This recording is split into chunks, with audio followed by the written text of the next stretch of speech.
Hello, my name is Rose Riley, and I'm a member of the League of Women Voters of Washtenaw County. Welcome to our online candidate forum for the August 6th primary election. The League is a nonpartisan, nonprofit organization that promotes voter education and participation. And we host candidate forums to help voters make informed choices. Now, let's hear from the candidates. Good evening. My name is Rebecca Schemke, and I will moderate the forum tonight. It's my honor to introduce the two candidates running in the Democratic primary for Scio Township Clerk, Jessica Flintoft and Terry Merte. And now we're ready for opening statements. Ms. Flintoft, we'll call on you first. Thank you. I'm Jessica Flintoft, Scio Township Clerk, and I've been honored to serve you since 2019. My spouse Tara and I raised two school-age children here in Scio. We love the green space, good schools, being near grandparents. And I'm privileged to be the first openly gay person that you've elected to an office in Scio Township. I'm a lifelong Democrat, I'm progressive, pro-feminist, and anti-racist. The job of the Township Clerk is a demanding one, being at once the Township Accountant, keeper of the records, elections administrator, and policymaker at the board table. Faithfully carrying out these complex duties with few staffs requires having relevant skills and knowledge, and I believe I've brought these to bear as Scio Township Clerk. I've been a lifelong public servant, having worked in local government for 25 years. I'm a graduate of Chelsea High School, Cornell University, and have my master's in public policy from UC Berkeley. And over the last 5 years, I believe I've demonstrated that I have the strength of character to stand steady and strong, to not be pushed around by those who would interfere in our elections or those who want to bring us backwards to the old guard way of doing things at Township Hall. Instead, I insist on proper processes, checks and balances. I believe if we implement these, that we can become a model township. Thank you for your consideration on August 6th. Thank you. And now, Ms. Merte, may we have your opening statement? Thank you. Hi, I'm Terry Merte. I'm running for Scio Township Clerk because I'm passionate about the community that has been so wonderful in terms of raising a family. I'm deeply concerned about the direction our township is heading. The current board's antics and lack of professionalism have left me saddened and frustrated. I know that we can do better, and that's why I've stepped up. Since 1990, the township has been my home, where my husband and I built our careers and raised 3 children, and became foster parents when our kids went off to college. What I see a pressing need for are leaders who are skilled in collaboration, communication, prioritization, and who understand who they work for, the residents of Scio. With over 30 years of experience in marketing leadership in the private sector, I bring a wealth of skills to the table.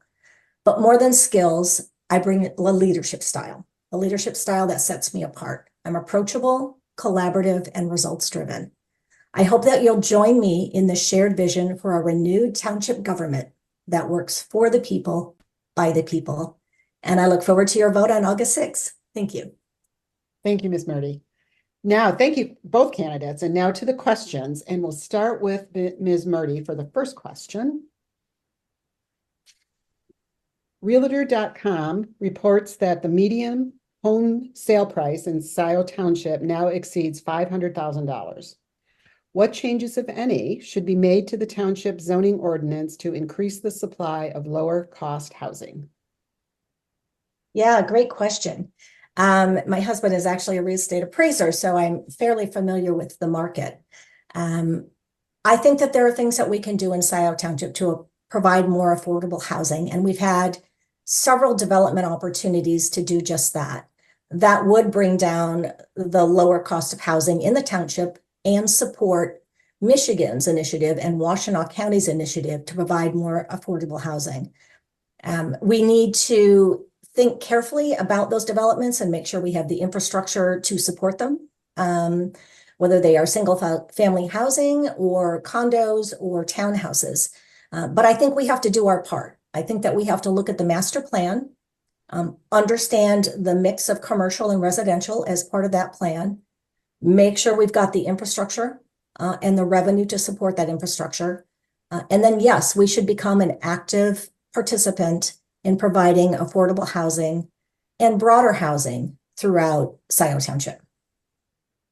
We are also, my husband and I are homeowners, as well as we own some rental homes. So we are well aware that the markets are different in Superior Township, in Scio, in Ann Arbor. And we should close those gaps. We should close the gaps and make it more affordable for those who want to live and work in our community to do so. Thank you. Thank you for your answer, Ms. Merte. Same question, Ms. Flintoft. To promote more affordable housing, more attainable housing, I think the township can do a few things. A couple of steps we've already taken. In 2020, I, along with former trustee Green, led the implementation of the township's very first pilot program in order to keep deeply subsidized apartment units available. It's a federal and state partnership, payment in lieu of taxes, whereby we reduce the tax that the housing provider pays in order to ensure that people on fixed incomes, very low incomes, Section 8 can remain in place. A second step I took was with the Goodrich Theater, PUD, simply coming in for redevelopment without any housing. We stopped it at the board table, went into negotiations with the developer, and I'm very proud that just this past year we were able to approve a PUD that incentivizes the development of workforce housing at 80 to 120% of AMI. That will be the first such housing in Scio Township if it's developed.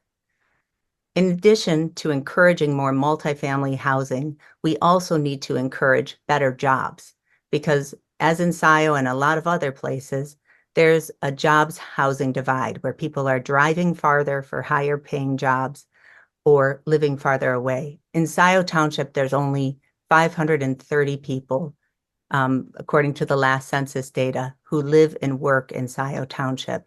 And that's largely because we need to incentivize better paying jobs. That can be done at the Planning Commission and at the board table. For example, when hotels come in with very few low paying jobs, we were able to say no to that development. When a better paying industry, such as the quality assurance facility for medical marijuana came in, we said yes to that because of the good paying jobs. It's actions like that that I think the township can take to address this problem. Thank you for your answer, Ms. Flintoft. The next question goes to Ms. Flintoft. What is the role of township clerk in improving voter access and turnout? What specific actions would you take to reach eligible voters in Scio Township? I actually became interested in becoming the township clerk after working the November 2016 election and seeing the lag of voters coming out at the end of the day.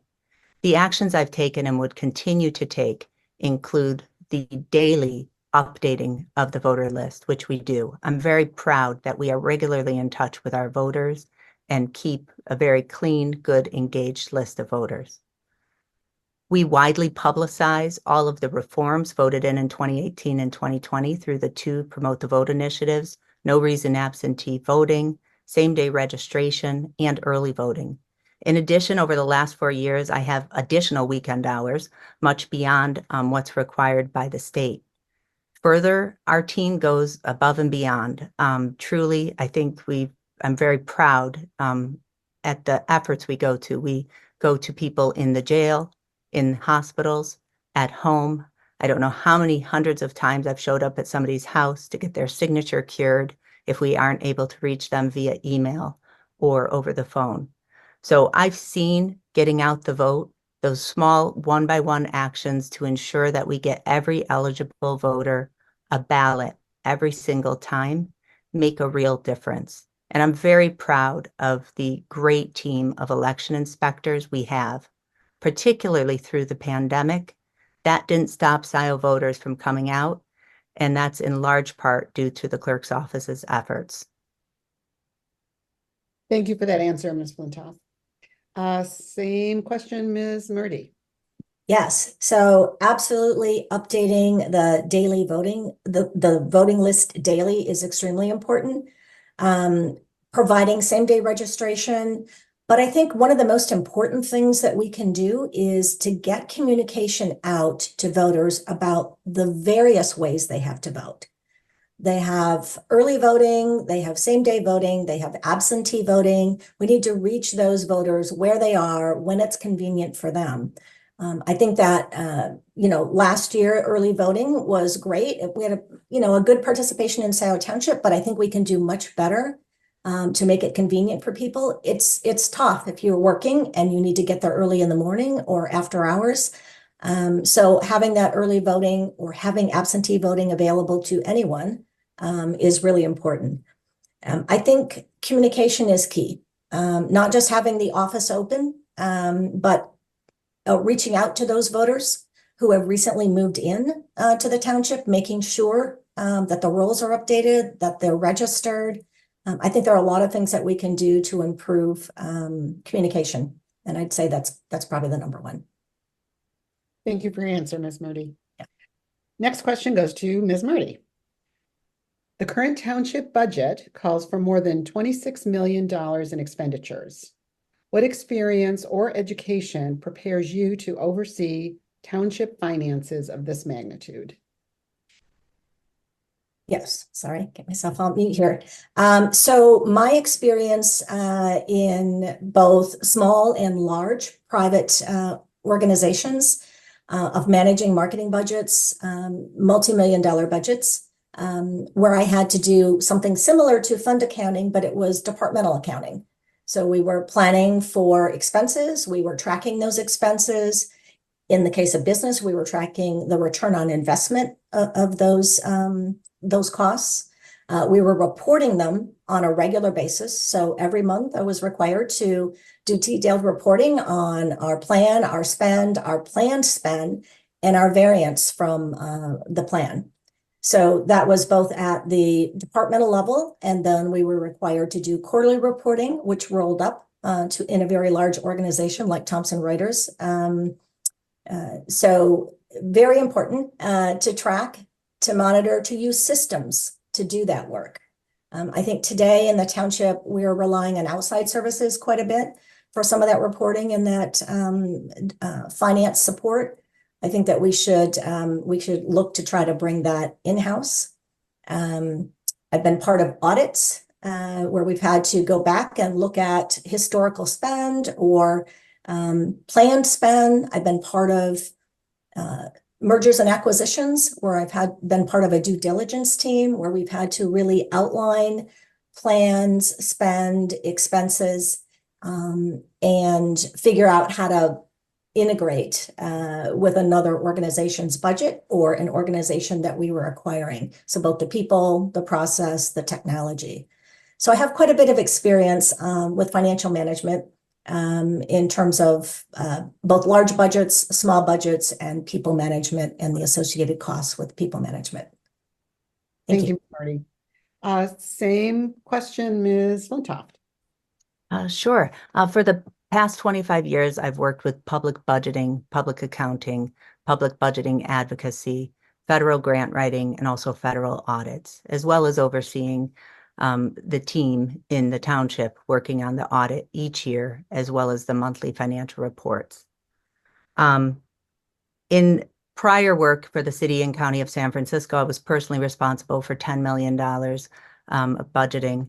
Have worked on $28 million grants. And so when I came to Scio Township, it was a much smaller system, but exactly the same principles, fund accounting, same laws, same regulations. I would say a couple of things that we've done here is first and foremost, when I came into Scio Township, identified the need for additional qualified finance staff. And that is something that we have struggled to do. I'm very proud to have the endorsement of Ryan Yapel, who is the sole candidate for Township Treasurer. And we have a plan on day one to begin recruiting for a qualified finance director or CFO for the township. In the meantime, we are relying on contracted CPAs because before we started doing that, we didn't have a CPA. We didn't have sufficient staff overseeing and working on finances. And so the reporting is one thing, but if the books aren't kept up to date, the day-to-day stuff, the reportings aren't as meaningful. I've addressed several outstanding audit findings. One being implementation of the uniform chart of accounts so that we're using the normal accounts that all other local units use. That was required, overdue, we got it done. Second, identified the need to eliminate the unfunded liabilities of our retiree healthcare program. Was able to replace that through the board with another good program while eliminating that liability. Thank you. Thank you, Ms. Flintoft. And the next question is for you. Excuse me. What do you understand to be the legal duties of a township clerk, and what are your qualifications to perform those duties?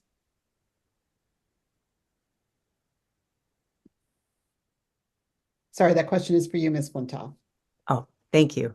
Sure. The legal duties of the township clerk are the most varied of any township official.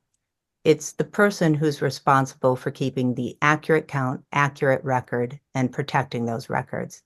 To administer elections under MCL 168 with all of the duties, reporting the returns at the end of the night. Having administered 8 elections, I'm proud to have the endorsement of County Clerk Larry Merte, who's also a Scio voter. A second area is the accounting of the township. In smaller townships, the clerk does all the payroll and AP herself. In a larger township like Scio, the clerk is still responsible for making every single entry into the journals and ledgers, keeping those accounting records. It's critical that that be separate from the treasurer, who's the custodian of the funds. No business would have the same person or same arm of an organization having custody of the money and accounting for the money. The clerk is responsible for accounting the money with the support of the accounting staff. The clerk is also responsible for keeping and protecting public records and books. These are electronic these days, including the financial records. It's the clerk's duty, who's independent from the board, to keep them safe so that they're not manipulated, so that they're not changed, so that the public always has security, that the public record has integrity. Last, the duty is to be a member of the township board, to be a full voting member, just as a trustee is, the policy making and all of the duties of being 1/7 of the township board. Thank you for your answer, Ms. Flintoft. And Ms. Merte, same question, please. Yes. So running safe and secure elections are number one in terms of statutory responsibility, providing that detailed financial reporting and analysis, working side by side with the treasurer's office, and making sure we've got the right checks and balances, our general ledger is up to date, our reporting is up to date, and we're providing statewide data that's required. Keeping accurate records and being a voting member of the board, absolutely. Transitioning our records management to a new digital platform, I think, is a key responsibility of the clerk, not just maintaining their records, but making them accessible and getting them into a digital format is going to be really important for the public to access them. So we've got a lot of work there with the testing, the training, the heavy lifting around the implementation of a new technology. I have both led and been part of technology decisions for both departmental and company-wide implementations, including a content management system that I think is akin to the digitization of township records.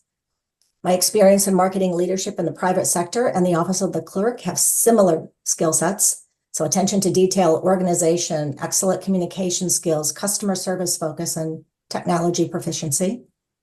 I've created and executed very detailed plans, including people resources, multi-million-dollar budgets, and the reporting that goes along with those, which is very similar to the clerk's office. Part of my responsibility focused on customer communications, so I am very familiar with using different channels to get communications out to residents. And I've worked with all levels in an organization where everyone is focused on a common objective, come together, deliberate, compromise, and make the best possible decisions for customers in my case, and now residents for Scio. I've been fortunate to spend time with Nancy Hedberg, a well-respected retired Scio clerk to gain a better understanding of the office of how the clerk's office has evolved. And I'm very happy to say my skills are transferable and needed. Thank you for your answer, Ms. Merte. And the next question is for you, Ms. Merte. Do you believe Michigan's elections are fair and reliable, and were past election results accurate? Absolutely. I am 100% confident that our elections are safe, secure, and the steps and the governance that's in place with transitioning data between local, county, state level is exactly where we need it to be. I think we need to ensure that all residents are aware of ways to vote, so we need to do a better job of communicating. I think we need to increase access to the ballot box by communicating and supporting the new voting procedures, clarity of precincts and polling locations, and offering better support for mail-in voting. As clerk, I will absolutely be focused on building trust in the office of the clerk, providing timely information to residents, and improving the way that we communicate. I'll work to ensure we have the right number of trained election workers to make for a positive and secure voting experience. I was an election inspector in the February election, which was a great experience for me. I got to see the setup process and work the day of voting. So in addition to that, I will work with the Washtenaw County Clerk and other municipal clerks to combat misinformation about elections and ensure that our elections are being carried out as efficiently and effectively as possible, and spreading the word and being an advocate for a fair, safe election. Thank you. Thank you for your answer, Ms. Merte. And same question, Ms. Flintoft. So our election process in Michigan is one of the best in all of the United States. It's fair and reliable, and I do believe that prior election results are in fact accurate and correct.